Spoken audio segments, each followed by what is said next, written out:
सुबह अंधेरे में उठ के काम करने के लिए जाते हैं, कोई भी ठोक जाता है, कौन जिम्मेदार है इसका?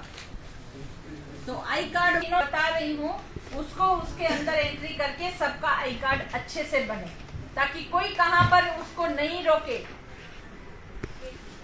दूसरी बात, सफाई कर्मचारियों की अब अटेंडेंस आपके यहाँ क्या सिस्टम है मुझे नहीं मालूम है, लेकिन कहीं या तो रोड साइड पे कहीं अटेंडेंस होती है, या फिर किसी गार्डन में हो जाती है, या कहीं ऐसा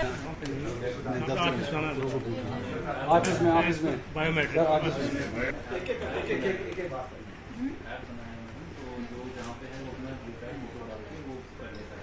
नहीं मैम, हमें बायोमेट्रिक करनी पड़ती है तो वहाँ पे ऐप बेस्ड अटेंडेंस। ठीक है, वो जब वार्ड मिला के या जोन आपके जो होंगे, 2 रूम सेट का एक चेंजिंग रूम बना के दीजिए। देखिए, सफाई कर्मचारियों के बारे में मैं पहले थोड़ा सा बता देती हूँ कि सफाई कर्मचारी एक ऐसा कर्मचारी वर्ग है जो बिल्कुल अंतिम पंक्ति में बैठा है, और इसको जो मुख्य धारा से जोड़ने के लिए, जैसा कि हमारे प्रधानमंत्री जी का भी सपना है, इसका उदाहरण है कि उन्होंने स्वच्छ भारत मिशन से अपने सर्वोच्च पद की शुरुआत करी थी, जो बिना सफाई कर्मचारियों के संभव नहीं हो सकता। प्रयागराज में उनको सम्मानित किया, बनारस कॉरिडोर में उनको साथ में बिठाकर भोजन किया। ये सब चीजें ये एक देश में संदेश देने का है कि जो सफाई कर्मचारी हैं वो सम्मान के अधिकारी हैं। जैसे दूसरे लोगों को आप सम्मान से देखते हैं, वैसे भी इन कोरोना वॉरियर्स को सम्मान दीजिए। इनके लिए अपने मन में संवेदना रखिए, और इनकी जो छोटी छोटी मूलभूत समस्याओं से ये जूझ रहे हैं, उनको पूरा करने का जो काम आप कर सकते हैं वो उसको दिल से करिए। आयोग जो होता है वो सफाई कर्मचारी, मैनुअल स्क्वेंजर्स और उनके जितने भी आश्रित हैं, उनको हम आर्थिक, उनको सामाजिक एवं उनका शैक्षणिक पुनर्वास कैसे कर सकते हैं, इसका अध्ययन करने के लिए हर राज्यों में जाता है। तो आज मैं यहाँ पर यूटी जम्मू कश्मीर में आई हूँ। तो देखिए, समस्याएं तो बहुत सारी होती हैं। जो मूलभूत उनकी समस्याएं थी, उनके ऊपर भी हमने बहुत विचार किया है और डिस्कस भी किया, निर्देश भी दिया है कि जल्दी से जल्दी इनको सारी सुख सुविधाएं दी जाए। खास जो इनकी मसाइल आपने सुने, क्या वो मुकर्ररा वक्त का कोई टाइम पीरियड है वो हल होंगे? जैसे रेगुलराइजेशन का इश्यू था, या डेली वेजेस जो है उन्हें देखिए, डेली वेजेस का जो है वो मामला ऊपर चल रहा है, तो मैंने निर्देश दिए हैं कि आज की मीटिंग का हवाला देके भी इसको आप रिवाइज करिए, लेटर भेजिए ऊपर, और जल्दी से जल्दी इनका मसला हल करिए।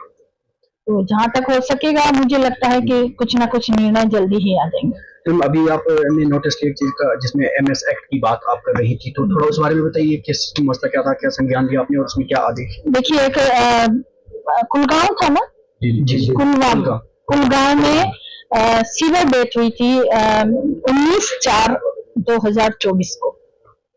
उसमें 2 आदमी सीवर की सफाई के लिए गए और वो वहां पर खत्म हो गए, लेकिन इसका कोई अभी तक भी कोई कार्रवाई नहीं हुई है। तो आज मैंने निर्देश दे दिए कि 15 दिन के अंदर इसका पूरा डिटेल वो करके और उसको मदद देके मुझे सूचना दें। MS एक्ट क्या कहता है इसमें? MS एक्ट 2013 ये कहता है, किसी भी मानव को सीवर की सफाई के लिए बिना किसी सेफ्टी उपकरण के नहीं उतारना चाहिए। अगर ऐसा कुछ किया जाता है तो जो भी संबंधित है उस पे FIR होनी चाहिए और उसको सजा का प्रावधान भी होता है।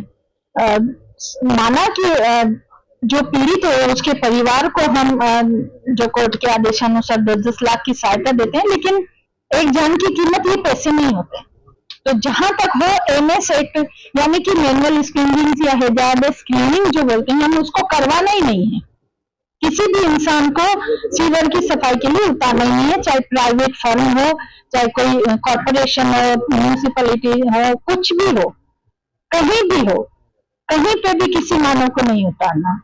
तो अगर कोई इस तरह कर देता है, मतलब जैसे किया है किसी को, तो उसके खिलाफ कोई कार्रवाई? FIR होनी चाहिए उस पर। कार्रवाई होनी चाहिए। एमएस एक्ट की धाराएं उस पर लगती है, तो ये सब चीजें अभी बोल दिया है, देखते हैं 15 दिन में क्या करके देते हैं।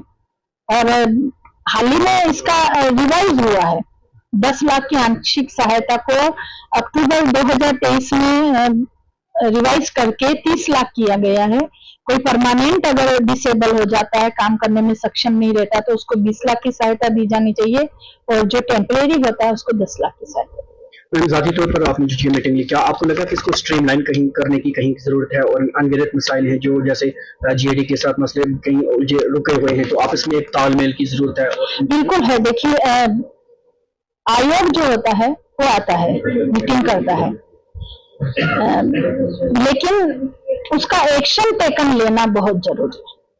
और मैंने सख्त वो दे दिया है कि जितने भी मैंने अपने मीटिंग में जो पॉइंट्स लिखवाए हैं, जो मीटिंग मिनट्स हमारे हैं, उस पर जितना एक्शन टेकन है उसकी रिपोर्ट वो मुझे जल्दी से जल्दी भेजें। जो जो काम इनके लिए वो करेंगे उसका एक्शन टेकन में वापस लूंगी। मैम, आज तक का जो तजुर्बा हमारा रहा है, जब भी इस तरह की चीजों में मिनट्स लिखाई जाती हैं, बातें बड़ी की जाती हैं, लेकिन इम्प्लीमेंट बात में नहीं होती, तो क्या कहेंगे आप? क्या देखिए, सबका अपना अपना तरीका होता है, और मेरा तरीका ये है कि मैं वापस उसको चेक करती हूँ, फोन करती हूँ, रिपोर्ट मांगती हूँ। तो इसलिए देखते हैं, कुछ होता है आप लोगों को भी पता चल ही जाएगा।